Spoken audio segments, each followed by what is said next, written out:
안녕하세요. 저는 20대 후반 여성입니다. 제가 이런 이야기를 하게 될 거라고는 불과 몇 년 전까지는 상상하지도 못했는데요.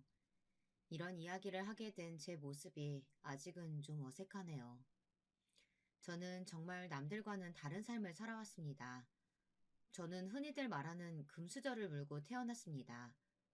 태어나 보니 할아버지가 한 그룹의 창업주셨고, 아버지가 그 회사를 물려받아 지금 저희 아버지는 단어 그대로 회장님이세요. 저는 그 회장님의 하나뿐인 딸이고요.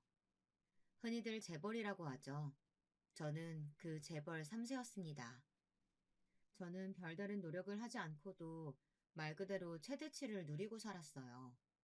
정말 부모 잘 만난 덕에 단 한순간도 부족함이라는 건 모른 채 살아왔습니다. 오히려 차고 넘쳤죠.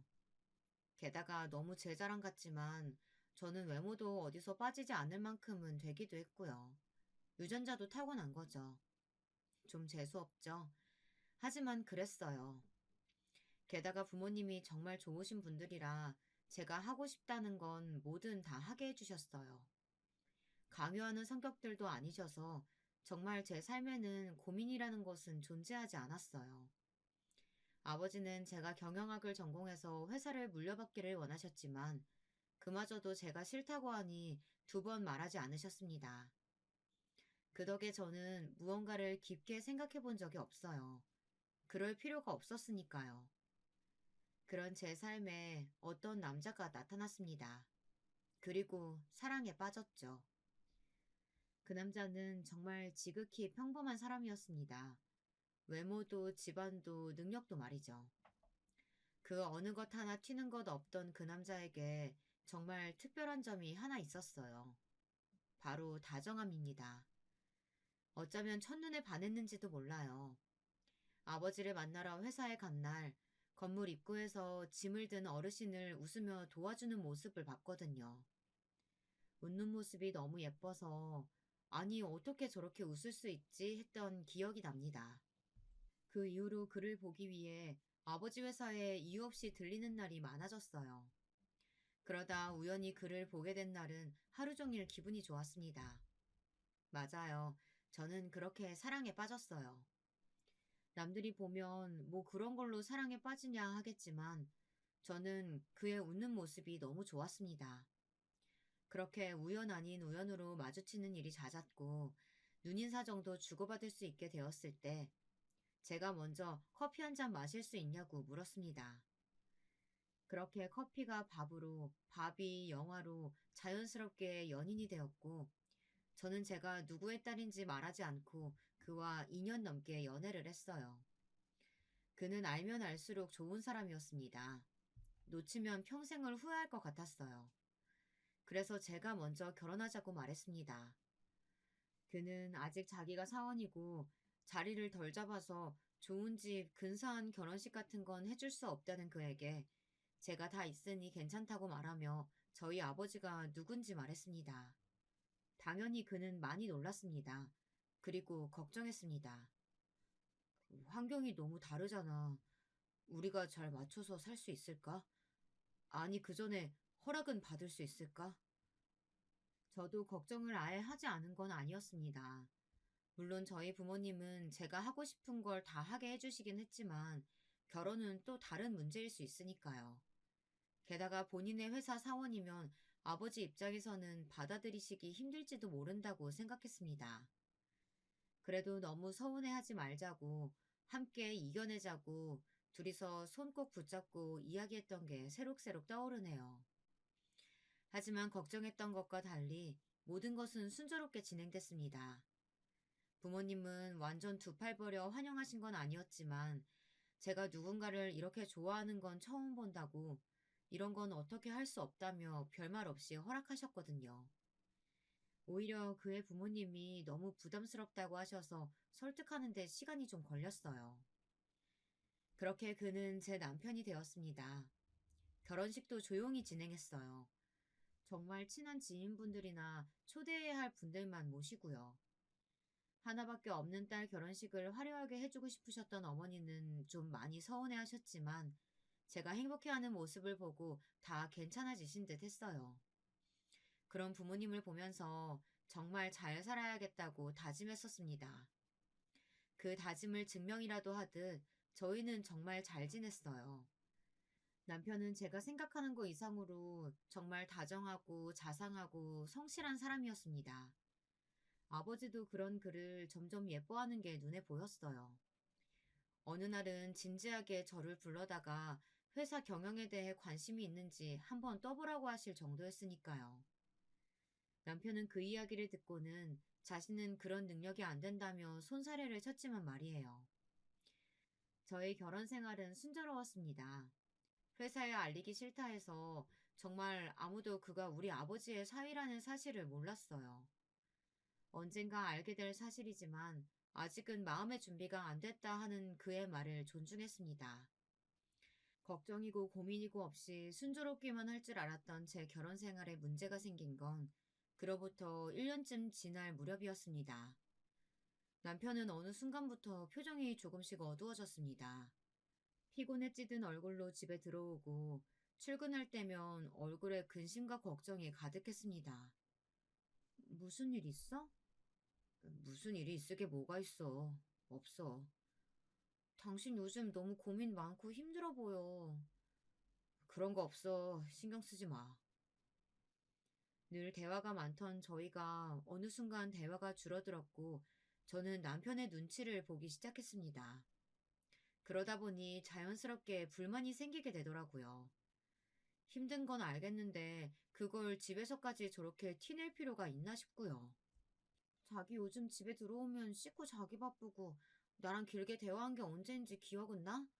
우리 아직 신혼이야. 이제 결혼 1년 좀 지났다고. 미안해. 근데 집에 들어오면 그냥 쉬고 싶어. 이해해 보려고 노력했습니다. 일이 많이 힘든가 보다 하고요. 당장 아버지에게 달려가서 남편 좀 덜 힘들게 해달라고 징징거리고 싶었지만 남편의 성격상 그러면 화를 낼 것 같았기에 꾹 참았습니다. 제 마음고생이 날로 깊어지던 어느 날, 어쩌면 남편의 그 힘듦이 회사 일 때문이 아닐지도 모른다는 의심이 피어나기 시작했습니다. 어느 순간부터 제가 있는 곳에서 전화나 문자를 받지 않았거든요. 무슨 전화길래 그렇게 매번 나 피해서 받아? 피하다니. 일 관련 전화니까 조용한 곳에서 받는 거지. 앞으로는 그냥 앞에서 받아. 내가 불편해서 안 돼. 도대체 뭐가 불편하다는 건지 하나도 이해가 되지 않았어요. 혹시 남편에게 다른 숨겨야 하는 비밀이 생긴 건 아닐까 하는 불안함에 잠도 제대로 이루지 못했습니다. 겨우 1년 만에 이런 모습을 부모님께 보여주고 싶지도 않았고, 제 결혼에 대해 뒤에서 수군거리는 이들에게 흥미로운 이야기거리를 주고 싶지도 않았어요. 그래서 혼자 속만 섞여가는 날들이 지속됐습니다. 그러던 어느 날, 주말에도 걸려온 어느 전화를 보고는 제 눈치를 보며 서재로 들어가는 남편의 모습을 보고 터지고 말았습니다. 서재에서 나오기만을 기다렸다가 나오는 그의 휴대폰을 뺏었습니다. 그리고는 최근 통화 목록을 확인했어요. 부장님. 말리는 남편의 피해 방으로 들어가서 문을 잠그고 전화를 걸었어요. 여보세요. 낮은 중년 남성의 목소리에 진짜 부장님이구나 하는 안심과 의심했던 것에 대한 미안함, 그리고 주말에도 전화를 거는 그 부장이라는 사람에 대한 화, 복잡한 감정들이 밀려왔지만 거기서 제 남편을 왜 이렇게 찾냐고 제가 누군지 아냐고 그런 말들을 할 수는 없잖아요. 그래서 그냥 잘못 건 척하기로 했습니다. 아, 죄송합니다. 저희 남편 번호인데 제가 휴대폰을 잘못 만지다가 통화 버튼을 눌렀네요. 오, 소문에 그 이사원 부인분이시구만. 네? 회사로 몇 번 이사원 마중 나온 적 있지? 직원들이 보고 다들 엄청난 미인이라고 칭찬하시던데. 다짜고짜 말을 놓는 부장이라는 사람에 대해 상당히 기분이 나빴지만 어찌되었던 남편의 상사라는 사람이니 저는 예의를 갖췄습니다. 아, 감사합니다. 언제 한번 회식 때 나오면 좋겠구먼. 아, 제가요? 그 소문의 얼굴 나도 한번 보고 싶어서 그래. 아, 꼭 한번 나와. 알겠지? 상당히 좋지 않은 인상을 남기며 그 부장이라는 사람과의 통화는 끝났습니다. 휴대폰을 들고 나가 남편에게 사과했어요. 하지만 남편은 화가 많이 난 듯 했습니다. 제 행동도 행동이었지만 자신을 의심했다는 사실을 믿을 수 없어 했어요. 자기도 나를 좀 이해해줘. 우리 아직 신혼이야. 그런데 매일 이렇게 힘들어하는 모습만 보고 전화나 문자도 뒤에서만 받고 그러면 내가 얼마나 서운할지 또 무슨 생각할지 한 번쯤은 고민해줬으면 좋겠어. 나도 당신한테 그 부분은 너무 미안해. 하지만 나는 당신이 이런 알지 않아도 되는 모습까지 보여주고 싶지 않았을 뿐이야. 어떻게 나를 의심할 수가 있어? 저희 부부의 냉전은 꽤 오래 갔어요. 그러던 어느 날이었습니다. 언제나 좀 늦게 들어오긴 했지만 그날은 좀 많이 늦는다 싶긴 했어요. 전화를 해봐야 하나 고민하고 있을 때 띵동 하는 초인종이 울렸습니다. 이 시간에 누구지? 하고 문을 연 그곳엔 술에 잔뜩 취한 남편과 그런 남편을 부축하고 있는 두 명의 남편 또래의 남자들이 있었어요. 술도 제대로 마시지 못하면서 뭘 이렇게 마셨나 싶은 마음에 너무 놀라서 눈이 동그래져 있는 사이 정신이 비교적 말짱해 보이는 한 명이 자초지정을 설명했습니다. 아, 오늘 저희 팀 회식이 있었는데 부장님이 이사원한테 술을 너무 많이 권하셔서 너무 나무라지 마세요. 아, 부장님은 왜 그렇게 이사원만 갈구는 거야? 그러니까 또 그 부장이라는 작자인가 싶어서 화가 나려던 것도 잠시 그 두 직원이 집 안까지 남편을 부축하며 저희 집을 두리번거렸습니다. 야, 이사 온 집이 엄청 삐까뻔쩍하네. 금수저라는 소문이 진짠가 봐. 아, 정신 차려, 예의 없이. 아, 죄송합니다. 아니요, 괜찮아요. 남편을 눕히고 나가는 길에도 그 두 직원들은 연신 저희 집을 두리번거렸습니다. 일반 직장인의 월급으로는 확실히 얻을 수 없는 집이긴 했겠죠. 그 두 사람이 나가고 잠든 남편의 거칠어진 얼굴을 보며 언제까지 비밀로 할 수는 없겠다고 생각했습니다. 이젠 남편을 설득해 회사에도 알려야겠더라고요. 안 돼. 그걸 알리는 건 내가 어느 정도 조금이라도 인정을 받고 난 뒤의 얘기야. 남편은 확고했어요. 달리 방법이 없었습니다. 그렇게 또 며칠이 지났습니다. 잦은 남편의 야근은 계속되었고, 이제는 회식도 점점 늘어가는 듯 했어요. 그리고 회식을 하고 온 날에는 더더욱 깊은 한숨을 쉬었습니다. 어느 날은 남편을 붙잡고 진지하게 이야기했어요. 그냥 회사에 말하자. 나는 내 능력으로 인정받고 싶어. 당신 마음은 너무 잘 알지만 조금만 참아줄 수 없을까? 누구의 사위라는 이유만으로 사람들이 달리 대하기에 나는 너무 부담스러워. 남편의 그런 점을 사랑했지만 답답했습니다. 그래도 그런 사람이니 어쩔 수 없다 생각하면서 시간이 해결해 주겠지 하는 마음에 어느 정도는 포기를 하고 있었던 때였습니다. 그날도 회식인지 늦게까지 들어오지 않는 남편을 보며 그 부장이라는 작자를 속으로 씹어대고 있었습니다. 제 휴대폰이 울렸어요. 남편이었습니다. 자기야, 왜 이렇게 늦어? 오늘도 회식이야? 아이고, 안녕하신가? 내 목소리 기억하겠어요?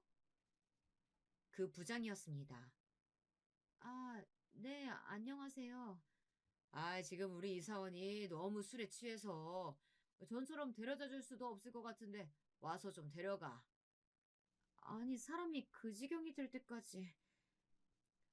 하고 싶은 말은 많았지만 정말 꾹 참았습니다. 제가 생각해도 초인의 인내심이었어요. 어딘데요? 그렇게 참자 참자를 외치며 부장이 말해준 회식 자리로 갔어요. 왁자지껄한 그 회식 자리에서 남편만 잔뜩 취한 채 엎드려 있었습니다. 그 모습에 입술을 한번 깨물었어요. 그 부장이라는 작자는 한눈에 알아볼 수 있겠더라고요. 혼자 굉장히 기분이 좋아 보였거든요. 기분 좋은 얼굴로 옆에 다른 직원들에게 또 술을 권하고 있는 모습이 정말 화가 났습니다. 제가 다가가자 벌거진 얼굴로 아는 척을 하더라고요. 대체 언제 봤다고. 소문대로 엄청 미인이네. 감사합니다. 여기 좀 앉아봐. 아니에요. 이 사람 데리고 들어가 볼게요. 어허, 어른이 앉아보라고 하면 앉아보는 거야. 그 무례함에 화가 머리끝까지 났지만 남편을 생각하며 정말 꾹 참았어요. 하지만 그 뒤로 나오는 말들은 정말 가관이었습니다. 도저히 참아줄 수 없을 정도로 말이죠. 듣기로는 집이 엄청 좋다면서? 이사원이 그런 티가 정말 하나도 안 나서 몰랐지 뭐야. 이런 미인으로 괜히 얻는 게 아니라니까. 역시 집안에 돈이 많아야. 안 그런가? 부장의 그 말에 직원들이 제 눈치를 보며 어색한 웃음들을 지었습니다. 그 직원들도 저 부장 비위 맞추려면 꽤나 고생하겠구나 생각했어요. 그런 집은 얼마나 해? 저도 잘 몰라요. 이사원 부모님은 뭘 하시길래 뭐 그렇게 좋은 집을 얻어줄 만큼 부자신 거야? 평범으로 그런 집을 어떻게 얻나? 여기도 말을 하나도 안 해줄 건가 보네. 이사원 술을 그렇게 먹어도 죽어도 자기 부인 얘기랑 집 얘기는 안 하던데. 부부가 똑같아, 똑같아. 눈을 꼭 감고 심호흡을 하며 화를 식히고 있던 그때 그 부장이라는 새끼, 아니 그 놈이 결정적인 한 방을 날렸습니다. 이리 와봐, 술 한 잔 따라봐. 자신의 옆자리를 툭툭 치며 한 말에 제 귀를 의심했어요. 네? 말을 왜 두 번 하게 만들어? 이리 와서 술 한 잔 따르라니까. 나도 이런 미인이 따라주는 술 한 잔 받아보고 싶네. 정말 경악스러운 행동이었습니다. 저는 도저히 참지 못하고 인상을 썼어요. 싫은데요? 싫어? 남편 승진하는 거 안 보고 싶어? 출세길 막지 말고 이리 와서 따라보라니까. 죄송한데 제 남편은 출세길 막힐 일 없어요. 왜 없어? 내가 고가 거지같이 써주면 어떡하려고? 그러시던가 말던가 저희 남편은 출세길 안 막혀요. 자기 남편 금수저라 이거야? 어디서 따박따박 말대꾸르라고. 도저히 더 이상은 참을 수가 없었습니다.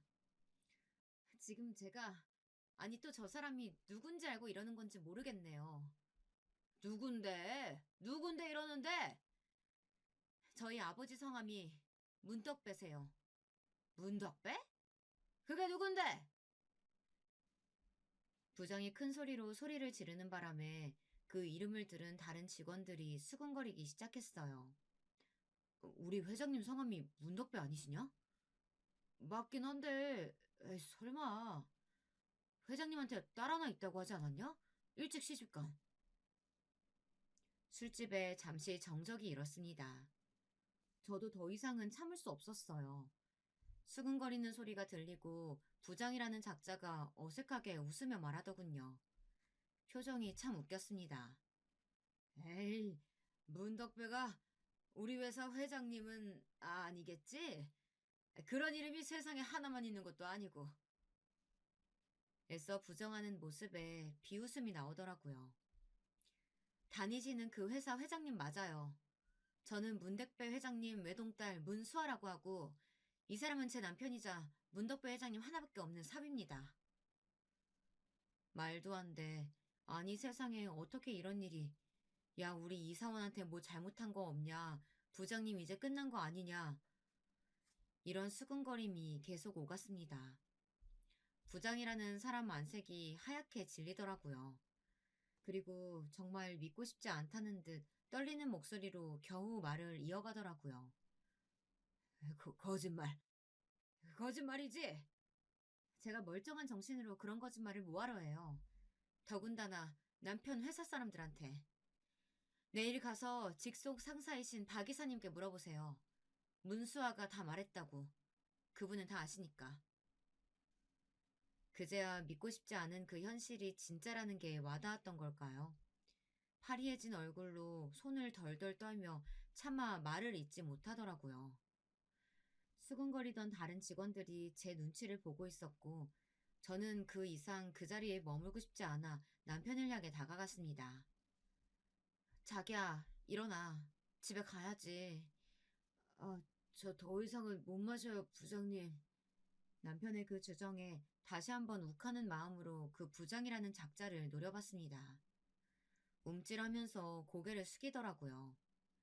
제가 한숨을 쉬며 남편을 부축하려 하자 전에 저희 집에 남편을 데려다 줬던 남자 사원 둘이 빠르게 다가와서 남편을 들어올렸습니다. 전에 그 집으로 아니, 모셔다 드리면 되는 거죠? 네, 감사합니다. 아, 별 말씀을요. 그렇게 저희는 그곳을 벗어났습니다. 다음 날 남편에게 어제 있었던 일을 모두 말했습니다. 남편은 처음에는 좀 참지 그랬냐며 한숨을 쉬었지만 저한테 술을 따르라고 했다는 말에 그 인간은 정말 어떻게 할 수가 없네 하며 어쩔 수 없었음을 받아들이더라고요. 남편과 이야기가 끝난 직후 바로 부모님을 찾아가 그간 있었던 일을 말했습니다. 어머니는 그런 사람은 바로 잘라야 한다고 하셨고, 저도 어머니의 말에 동의했지만 아버지와 남편이 말리더라고요. 사람을 자르는 일은 함부로 해서는 안 되고 또 정당한 해고 사유도 아니라고요. 부서 이동 정도로 해결하시려는 아버지와 그것도 싫다 하는 남편 사이에 언쟁 아닌 언쟁이 좀 있었습니다. 결국 남편의 뜻에 따라 그 부장의 부서 이동은 없었던 일이 됐죠. 저는 남편을 완벽히는 이해할 수 없었지만 본인 때문에 뭔가가 바뀌는 걸 상당히 부담스러워하는 마음은 그동안 그의 성품을 보아 어느 정도는 받아들일 수 있었습니다.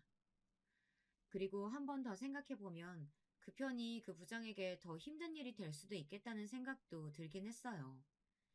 회사 사위와 한 부서에 그것도 자신이 정말 괴롭혔던 직원과 한 팀에서 계속 얼굴 보고 일해야 한다는 것 자체가 벌이라고 생각도 들었습니다. 당연히 회사는 한바탕 난리가 났습니다. 일반 평사원 중에 오너의 사위가 있다니 얼마나 쇼킹한 일이었겠어요. 게다가 그런 식으로 밝혀진 거면 더더욱 사내에선 말들이 많았겠죠. 들었어? 그 팀에 회장님 사위 있다는 거. 부장이 회장님 따님분한테 술 따르라고 했다가 빡쳐서 다 밝힌 거라면서요? 그 부장은 이제 어떡하냐? 출세길이고 뭐고 다 막힌 거죠 뭐. 여기저기 남편을 구경 오고 같은 팀 직원들은 남편의 눈치를 보기 시작하고 자신을 대하는 사람들의 시선이나 태도에 남편이 힘들어하는 것 같더라고요. 원래 그런 일에 익숙한 사람이 아니니까 더 그랬겠죠. 부장은 그 다음날 급하게 휴가를 냈다고 들었습니다. 저는 저나 제 남편에게 바로 연락이 올 줄 알았거든요. 싹싹 빌려올 줄 알았는데 숨는 쪽을 택한 것 같더라고요. 잘 알지도 못하는 사람이었지만 그 사람답다라는 생각이 들었습니다. 그리고 박 이사님께 연락이 왔습니다. 직원 단속 제대로 못해서 미안하다는 사과의 전화였어요. 솔직히 이사님이 뭘 그렇게 잘못하셨어요. 부하 직원들 하나하나 다 관리할 수 있는 것도 아니고 제가 원하는 대로 남편이 누군지 다 알게 됐으니 됐다고 생각했습니다. 그리고 전화 위복인지 뭔지 아버지가 이번 일로 남편을 정말 신뢰하게 된 것 같더라고요. 어느 날 저를 불러서 이런 말씀을 하셨습니다. 네가 사람 보는 눈은 나를 닮았어. 맨날 좋은 건 다 당신 닮았대. 박 이사가 칭찬을 엄청 하더라고. 그 부장한테 그렇게 부당한 일을 많이 당해도 불만 한마디 없이 자기 일 착실하게 잘했다고. 가끔 너무 착실해서 답답할 때도 있어요. 그런 남자가 진국인 거야. 그렇게 그 부장은 며칠간 잠수를 탔다가 회사로 돌아와서 아무렇지 않은 척 굴었다고 합니다. 마치 그 일이 없었던 것처럼 말이에요. 하지만 제 남편을 대하는 태도는 완전히 달라진 것 같았습니다. 그거야 당연한 이야기겠죠. 사람들이 나를 너무 조심스럽게 대하니까 부담스러워. 사실 저도 이 이야기는 여기서 끝날 줄 알았습니다. 그랬어야 했는데 그러질 못했어요. 그 이후로 저희 아버지의 자식은 저 하나밖에 없고 그 딸이 회사 경영에는 관심이 일절 없는 건 다들 알고 있던 사실이니 저희 남편이 회사를 물려받게 될 거라고 다들 자연스럽게 그렇게 생각하는 것 같더라고요. 사실 그게 맞기도 하고요.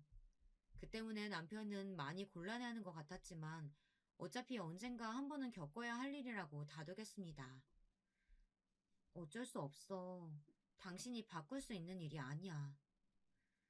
저는 종종 회사로 찾아가 퇴근하는 남편과 함께 저녁을 먹고 집으로 들어오곤 했습니다. 그날도 함께 저녁을 먹기 위해 회사로 갔어요. 로비에서 기다리고 있는데 낯익은 얼굴들이 보였습니다. 회식 때 봤던 남편의 팀 사람들이더라고요. 마주쳐서 괜히 인사하고 이런 것도 썩 하고 싶진 않아서 뒤를 돌아서 휴대폰을 꺼냈습니다. 그들은 저를 못 본 듯 했어요. 그러니 그런 대화를 나눈 거겠죠. 그러니까 내가 처음 집에 갔을 때 너무 신기했다는 게 그거였다니까? 이사원한테는 그 특유의 금수저 느낌이 안 나거든. 근데 집이 으리으리해서 진짜 놀랐어. 특유의 금수저 느낌이 뭔데요? 아, 있잖아. 그 막 태생부터 여유로운 느낌. 가진 사람들만 풍기는 그런 게 있어. 조급함이 하나도 느껴지지 않고 묘하게 다른 사람들보다 뭐 한층 높게 서 있는 것 같이 구는. 그냥 재수없는 느낌 아니에요, 그거? 그렇게 되나? 그 회장님 따님분도 그런 느낌은 안 나지 않았어요?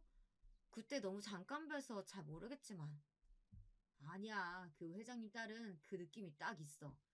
전에 나 이사원 데려다 주러 집에 갔을 때에도 묘하게 사람을 자기 아랫사람 다루듯 했다니까. 그랬나? 나는 잘 못 느꼈는데. 그냥 되게 미인이시라는 거 말곤.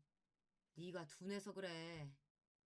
기분 나쁜 뒷담화였지만 없는 데선 나람님도 욕한다는데 뭐 하며 넘길 수 있는 이야기들이었습니다. 워낙 이런저런 이야기를 많이 들어왔던지라 그런가 보다 하기도 했고요. 그럼 이사원이 이 회사 다 물려받는 걸까요? 그러지 않을까? 딸이 경영에는 관심이 없다며. 남자판 신데렐라라니까 진짜. 무슨 복이야. 얼굴이 잘생긴 것도 아니고 뭐 집안이 괜찮은 것도 아니고 대체 뭐에 반해서 결혼을 한 건지. 왜요? 성격 엄청 좋으시던데. 성격은 나도 좋아. 남편을 욕하는 건 참을 수 없어서 나서려던 그때였습니다. 벌써 왔어? 멀리서 남편이 저를 부르는 소리가 들려서 뒤를 돌아 웃으며 인사를 했어요. 열심히 뒷담화하던 직원들의 얼굴이 굳어진 게 보였습니다. 그들을 향해 싱긋 웃으며 까딱 인사를 하고는 남편과 함께 회사를 나왔어요. 제가 들었고 얼굴을 봤다는 것만으로도 그들은 마음고생을 하겠죠. 그 부장이라는 작자의 뒷이야기도 해야겠죠. 그 이후로 한동안 정말 없는 듯이 지냈다고 들었습니다. 저도 그냥 잊고 지나가려고 했어요. 괜히 긁어부스럼 만들고 싶지도 않았고 또 남편이 그걸 부담스러워할 게 뻔했으니까요. 회식도 야근도 없어졌고 남편을 괴롭히는 것들이 다 사라진 것만으로도 만족하려고 했습니다. 그러던 중 그 부장이 스스로 부서 이동 신청을 했다는 이야기를 박 이사님을 통해서 들었습니다. 그게 받아들여지지 않자 저를 한번 만나고 싶다는 이야기를 전해왔어요. 만나기 싫었지만 왜 나를 만나고 싶어 하는지 무슨 이야기를 하려고 그러는 건지 이야기나 들어보자 하는 마음으로 그 자리에 나갔습니다. 들어가자마자 전과는 전혀 다른 표정을 하고 앉아있는 모습을 보고 픽 웃음이 나왔어요. 남편 승진시키고 싶으면 자기 옆자리에서 술 한 잔 따라보라던 그 모습은 어디 가고 잔뜩 기가 죽어 눈치나 살피고 있는 모습이란. 무슨 일로 보자고 하신 거예요? 그날 일을 제대로 사과 못 드린 것 같아서요. 존댓말을 하더라고요. 그것도 저는 그냥 웃음이 나왔습니다. 그리고 바로도 아니고 한참이 지나간 뒤에 사과라니 그것도 어이가 없었어요. 이제 와서 사과를 하신다는 게 별로 진정성이 와닿지는 않네요.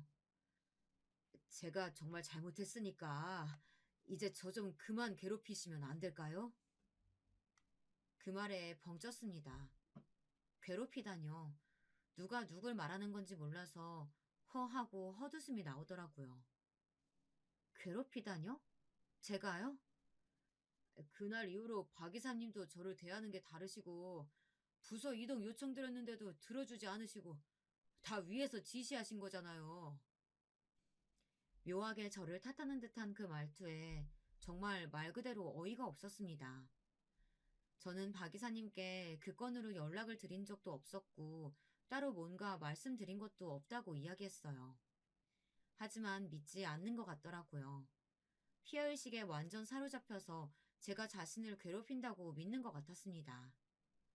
한 가정의 아버지고 회사를 그만둘 수 없고 어쩌고 하면서 자기가 너무 잘못했으니까 자신을 그냥 가만 좀 두라고 그러는데 저는 정말 아무것도 하지 않고 가만히 뒀거든요.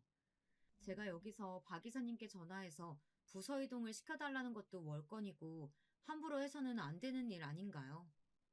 그렇게 이야기를 하고 돌아오는 길에 정말 사람은 변하지 않는구나 생각했습니다. 끝까지 진심 어린 사과보다는 제 탓만 하는 그 모습에 일말의 기대를 하고 나간 제 자신이 후회스럽더라고요. 그로부터 며칠이나 지났을까요? 회사 법무팀에서 전화가 왔습니다. 정말 상상도 못했던 일로 말이죠. 그 부장이 사내 익명 게시판에 누가 봐도 저를 저격하는 글을 올렸고 그 글이 각종 커뮤니티와 SNS 등으로 퍼져나가면서 저희 회사가 갑질 논란에 휩싸였다고요. 그 글의 일부를 들려드릴게요. 안녕하세요. 저는 이 회사에 다니고 있는 직원입니다. 제가 최근에 억울한 일을 당해서 이렇게 게시판에 여러분의 의견을 물어보려고 합니다. 저는 20년 넘게 이 회사에 애정을 가지고 근무하며 열과 성을 다해왔습니다. 회사에 대한 애사심과 자부심으로 살아온 지난날인데 최근에 있었던 어느 일로 인해 그 모든 것들이 한순간에 날아갈 위기에 빠졌습니다. 제 부하 직원 중에 한 명의 이야기입니다. 그 부하 직원은 평소에 일도 곧잘하고 심성도 발라서 제가 아끼는 부하 직원이었습니다. 그 때문에 다른 직원들보다 제가 일적으로 조금 더 의지해왔던 게 사실입니다. 회식 자리 같은 곳에서도 조금 더 친근하게 대했고요. 그날도 회식이 있던 날이었습니다. 그 부하 직원이 좀 과음을 해서 아내 되시는 분이 데리러 오셨어요. 저는 반가운 마음에 함께 술이나 한잔 하자 권했습니다. 나중에 생각해보니 이 부분이 정말 잘못한 거긴 하더라고요. 제가 취하기도 했고 기분도 너무 좋았던지라 한 실수였습니다. 그런데 알고 보니 그 아내분이 저희 회사 오너분 따님이시더라고요. 전혀 몰랐던 사실이라 놀란 건 사실이었습니다. 그 자리에서 자신이 누군지 말하시고는 화가 많이 난 듯한 얼굴로 남편인 제 부하 직원을 데리고 집으로 돌아가셨습니다. 문제는 그 다음부터 일어났습니다. 물론 제가 잘못한 부분이 있지만 그 다음에 제가 겪은 일들이 조금 너무하다는 생각이 듭니다. 임원진 분들이 저를 중요한 프로젝트에서 빼거나 요구사항들을 노골적으로 들어주지 않으시기 시작했고 인사이동도 제가 받아들일 수 없게 이루어졌어요. 그 부하 직원은 부서를 이동하지 않고 아직도 제 밑에 있는데 그 전과 태도가 너무 달라졌습니다. 뭐라고 딱 말할 수는 없지만요. 회사에 부풀려져 소문이 난 부분들도 많고 노골적인 차별을 받고 있어서 당장이라도 그만두고 싶을 만큼 회사 생활이 지옥 같지만 두 아이의 아버지이자 한 가정의 가장인지라 쉽게 회사를 그만둘 수도 없습니다. 이 나이에 저를 받아주는 곳이 있을지도 모르고요. 많은 분들이 저를 위해 목소리를 내주셨으면 좋겠습니다. 물론 제가 잘못한 게 없지 않지만 이런 부당한 대우는 명백히 갑질이고 그런 문화는 사라져야 마땅한 게 아니겠습니까? 이런 내용의 글이었습니다. 정말 기가 막혀서 말도 안 나오더라고요. 자신이 한 일은 하나도 제대로 적지 않고 또 자신이 당했다는 일들도 아무도 한 적이 없이 오롯이 자신의 피해망상일 뿐인데 저런 글을 써서 자기 자신을 변호하고 노골적으로 저를 비난하는 내용이라니. 회사 내부에서는 그 부장이 어떤 사람인지 알고 있는 사람이 많아서 큰 논란이 되지도 않았고 오히려 그 부장이 더 욕을 먹는 분위기였지만 그 글이 밖으로 퍼져나가면서 문제가 되기 시작했더라고요. 글 내용 중에 보여지는 내용들로 여러 추측들이 오갔고 아버지 회사의 이름도 오르내린다고요. 부글부글 화가 났습니다. 정말 속에서 천불이 난다는 게 이런 걸 두고 하는 말인가 싶더라고요.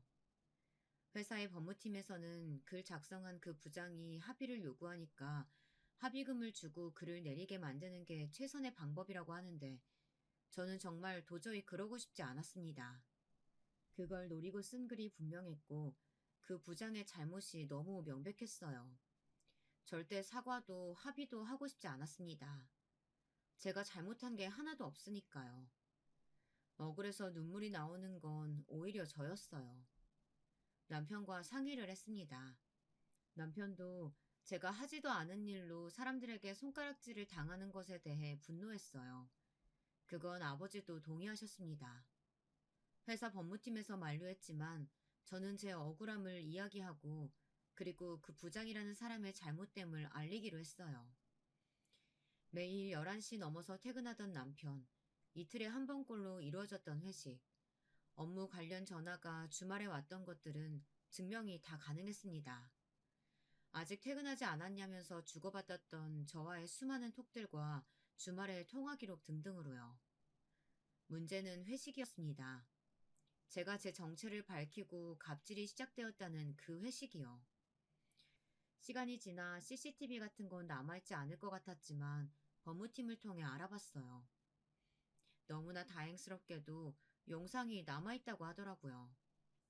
물론 술이나 한 잔 따라보라는 소리까지는 확인할 수 없었지만 저를 향해 내민 술잔과 옆에 앉아보라는 듯 자신의 옆자리를 팡팡 치는 모습이 확인됐습니다. 이 정도면 충분히 입증이 다 가능하겠네요. 그래도 시끄러워지는 게 회사에는 좋지 않으니까 웬만하면 합의를 하시는 편이 좋을 것 같습니다. 그 자료들을 가지고 그 부장이라는 인간과 합의를 할 수도 있었지만 저는 그러고 싶지 않았어요.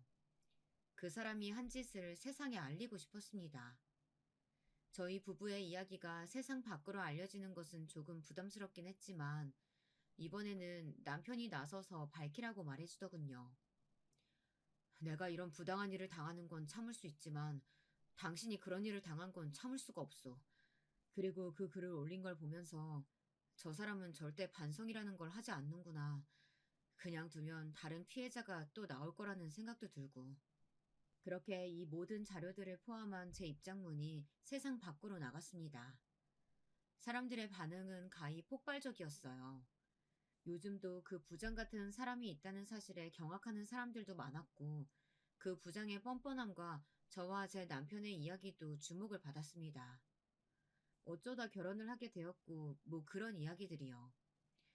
세상이 그 부장을 향해 손가락질하기 시작했어요. 상황이 완전 역전된 거였죠. 그 부장도 제가 이렇게까지 나올 줄은 몰랐던 것 같더라고요. 적당히 몇 억 쥐어주면서 합의하면 회사를 그만두고 나가서 그 돈으로 편하게 살 생각이었겠죠. 그런 어림도 없는 꿈을 꾸며 어쩌면 행복에 부풀었을지도 모를 일입니다.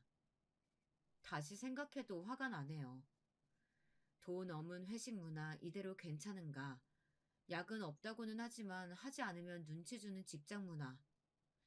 이런 기사들이 쏟아졌습니다. 아, 물론 현대판 남자 신데렐라 스토리 같은 기사들도 함께 나와서 신경에 거슬리긴 했지만 이미 한번 각오한 일이었으니까 어쩔 수 없다 생각했어요. 어차피 한 번은 겪어야 될 일이라며 난 정말 괜찮아. 그렇게 말해주는 남편이 너무 고마웠습니다. 그로부터 며칠 뒤 다시 그 부장이라는 사람에게 연락이 왔습니다. 이번에는 흔쾌히 만나겠다 그 자리에 나갔어요. 어떤 얼굴을 하고 어떤 말을 할지 궁금했거든요. 멀리서 봐도 얼굴이 굉장히 초췌해져 있었습니다. 전혀 동정심이 일지 않았어요. 그 글에서는 상당히 당당하시더니 오늘은 아니시네요. 제가 입을 열자마자 그 부장은 무릎을 꿇었습니다. 그리고는 주변 사람들이 들으라는 듯 일부러 큰 소리로 사과를 하기 시작했어요.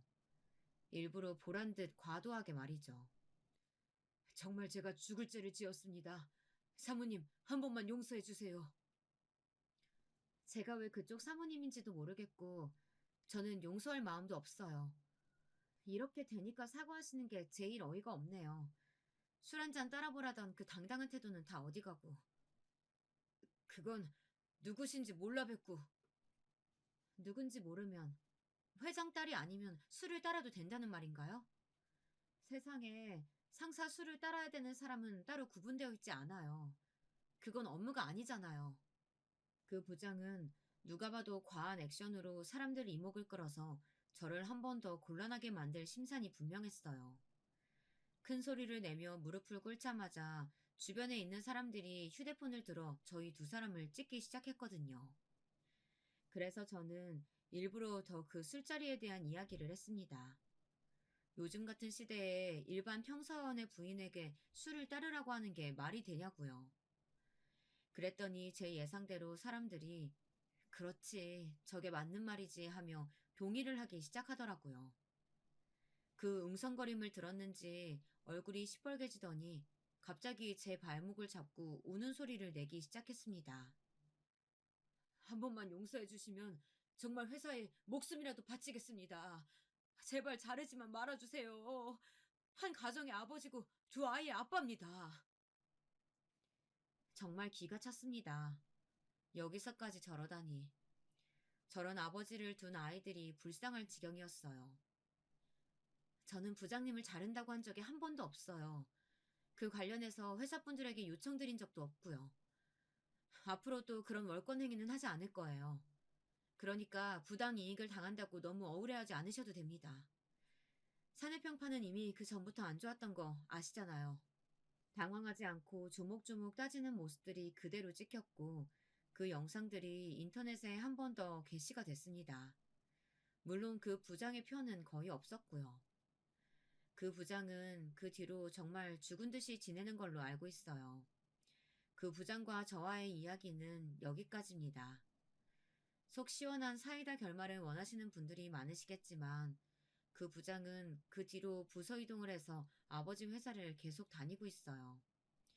물론 모든 사원들의 수군거림과 손가락질을 받고 있지만 이미 소문이 날 대로 다 나서 회사에 딱 붙어 있는 거 말고는 아무것도 할 수 있는 게 없겠죠. 저희 부부 이야기가 세상을 통해 나가는 바람에 남편은 원치 않은 사람들의 관심을 한 몸에 받아야 했습니다. 그것 때문에 한동안은 힘들어했어요. 어딜 가나 남자 신데렐라는 둥, 도대체 어떤 매력이 있길래 재벌집 사위가 된 거냐는 둥, 평소라면 듣지 않아도 될 말을 잔뜩 듣게 되었으니까요. 그 점이 너무 미안했는데 어느 날 남편이 그러더라고요. 내가 당신과 결혼할 마음 먹었을 때 이미 다 각오한 일이야.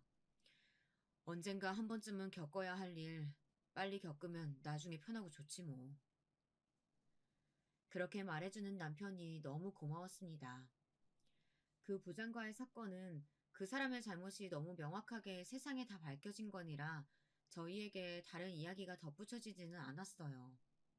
하지만 그것 외에도 뒷말하기 좋아하는 사람들의 입에서 입으로 정말 터무니없는 소문들이 나기도 했었습니다. 그 중에 하나를 말씀드릴게요. 어느 날 남편이 그러더라고요. 당신 회사에 나 몰래 와서 나 보고 간 일 있어? 응? 아니? 근데 왜 그런 얘기가 돌지? 무슨 얘기? 직원들이 남편 몰래 하는 이야기를 남편이 들었답니다. 제가 회사에 몰래 찾아와서 남편을 감시한다고요. 그 부장 사건 때 제가 남편 휴대폰을 봤다는 사실과 남편을 의심해서 부장에게 전화를 걸었다는 이야기가 꼬리에 꼬리를 물고 부풀려진 것 같더라고요.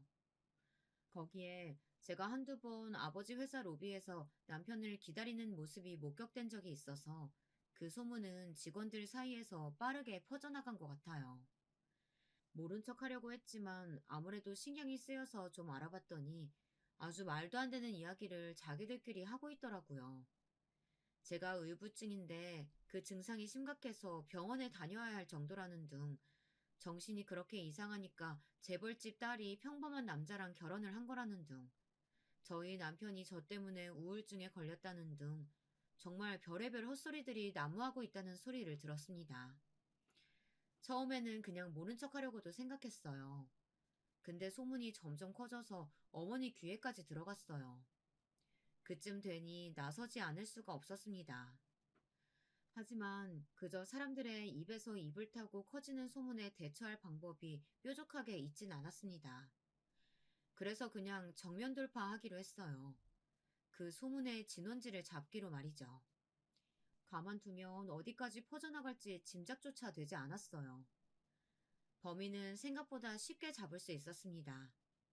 전에 로비에서 저랑 제 남편 뒷담화를 하다가 걸린 남자 사원 있잖아요. 그 사원이더라고요. 뭐 놀랍지는 않았어요. 뒷담화 하는 걸 즐기는 것 같아 보여서요. 그런데 사실 소문의 진원지를 알았다고 해서 달리 할 수 있는 건 없잖아요.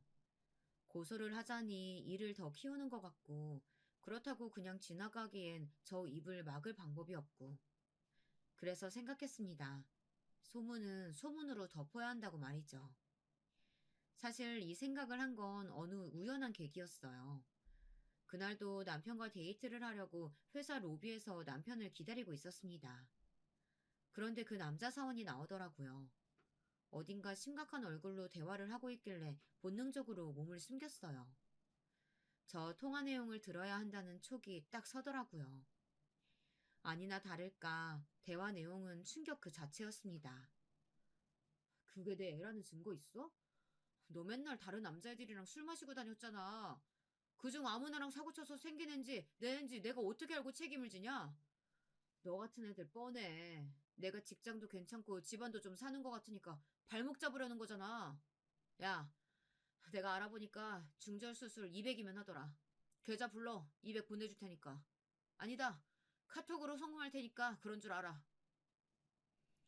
이건 완전 쓰레기 그 자체더라고요. 여자친구가 임신했다는데 막말하는 것도 모자라서 카톡으로 수술비를 송금하다니요.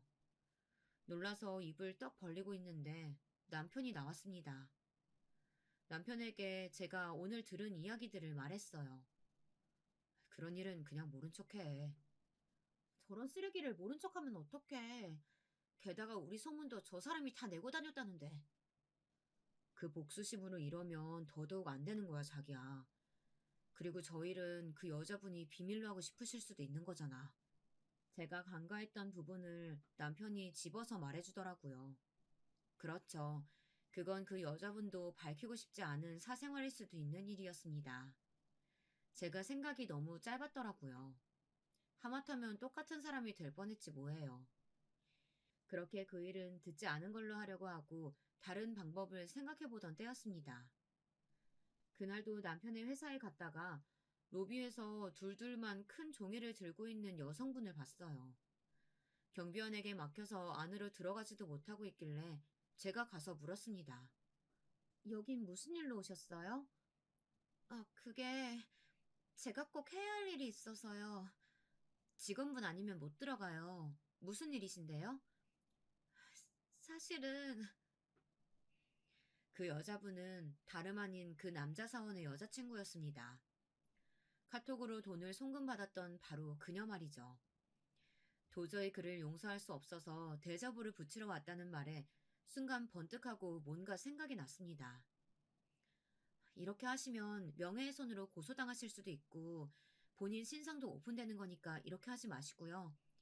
제가 여기 회사 익명 사내 게시판 아이디랑 비밀번호 드릴 테니까 거기에 주어 없이 글을 써보세요. 그럼 본인도 본인이라고 나서지도 못하고 소문은 나고 아주 곤란해지니까. 그녀는 제게 받아간 아이디로 곧장 사내 게시판에 글을 썼습니다. 그 내용은 이랬어요. 저는 이 회사의 남자 직원분과 오랜 시간 연애를 했던 사람입니다. 그와 함께할 미래를 꿈꿀 만큼 그를 너무 사랑했어요.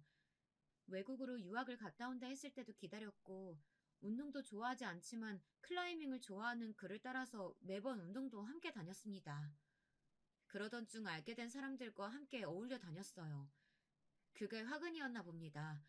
거기서 알게 된 다른 남자분과 저를 끝없이 의심했고, 그 때문에 저희는 싸움이 잦아졌어요.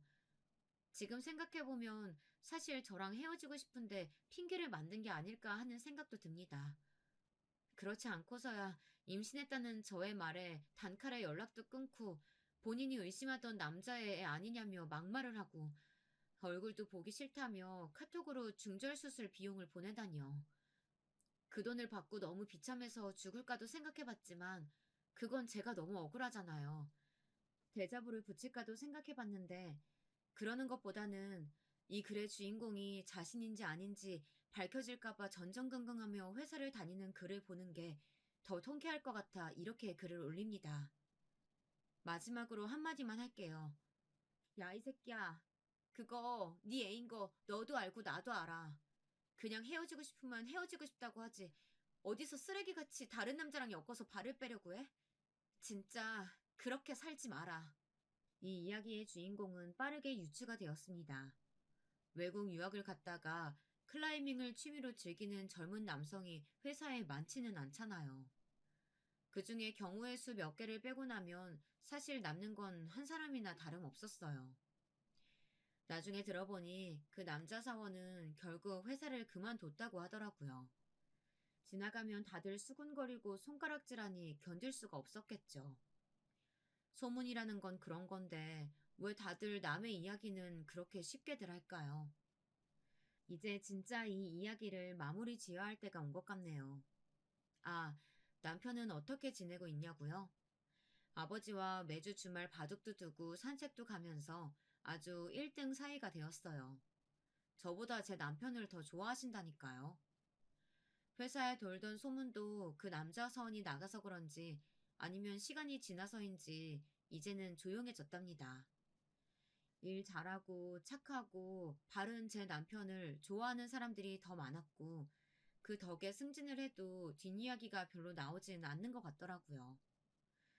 누군가는 제 남편을 현대판 신데렐라라고 부르기도 하고 전생에 무슨 복을 쌓았냐고 빈정거리기도 하고 분에 넘치는 복을 받았다고도 합니다.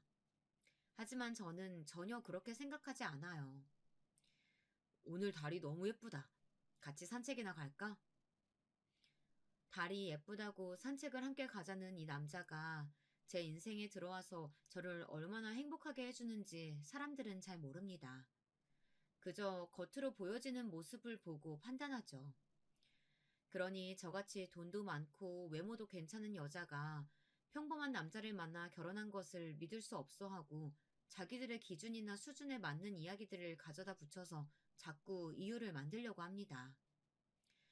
그 부장님도 사실 제 남편이 어떻게 하다가 저 같은 여자를 만난 건지, 왜 그런 큰 집에 사는 건지 남의 일을 궁금해하고 자기 생각하고 싶은 대로 생각하다가 이 사단이 난 거라고 생각해요.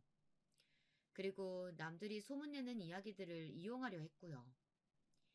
저는 그냥 그 사람을 사랑해서 결혼한 것 뿐인데 자꾸 사람들은 거기에 왜를 가져다 붙입니다.